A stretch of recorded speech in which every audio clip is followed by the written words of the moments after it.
Ms. Spector, in your testimony, you challenged claims that Interior leaders have politicized the FOIA process. So let me be very specific, and I'd like yes or no answers to these questions, please.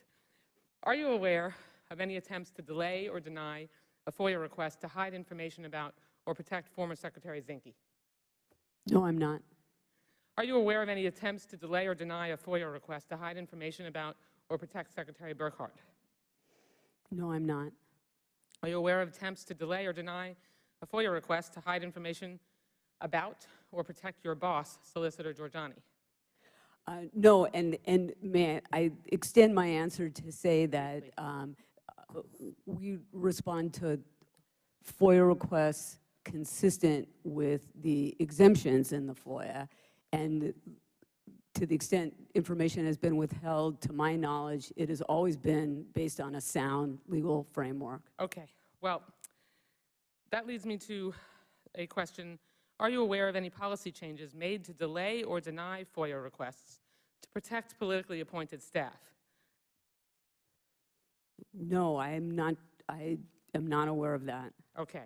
Well, this memo from February 28th clearly instructs an additional layer of review for any requested documents that mention politically appointed staff. How is this not a policy change? And I'd like to ask unanimous consent, Mr. Chairman, to enter this memo into the record. Without objection. How is this not a policy change designed to delay FOIA requests explicitly to protect your bosses?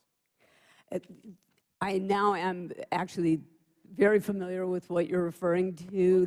The memo that was published on our website in February was actually an update of an earlier iteration of an awareness review policy that was posted on our website in May. Please get to the answer.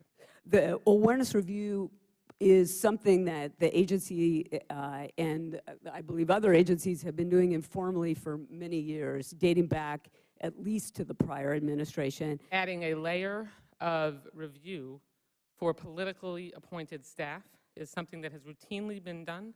That is not something that I'm remotely familiar with. The primary purpose of this policy, and in fact, the purpose of this policy is to make senior leadership aware of upcoming releases that may receive media attention. Okay, well, that would also, Ms. Spector, that would also seem to me to be an attempt to delay or deny FOIA requests when you add another layer of review by politically appointed staff to slow down the assurance that FOIA requests are going to be met in a timely fashion. You answered no to my questions, and clearly this process adds a layer that delays the process and potentially risks denial of a legitimate FOIA request. I disagree on that second point. The policy provides for 3 work days in which senior officials are made aware of releases that are upcoming. Okay. Well, but it is not, the policy does not provide for senior officials preventing the release of the information. well, the policy even provides a layer of review for people who left in the last 3 months. Is there any reason for the inclusion of that 3-month period other than to protect former Secretary Zinke?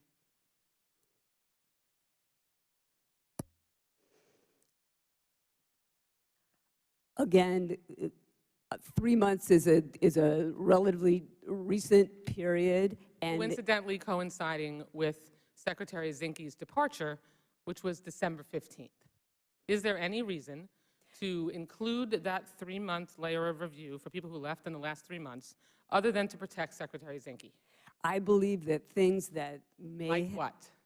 I'm sorry, what? Like what? Besides protecting Secretary Zinke, what can you think of that would need review in the prior 3 months? Indeed, there may be policy decisions that were made in the previous 3 months that implicate the current leadership in the department for which they legitimately should be aware before the release is made.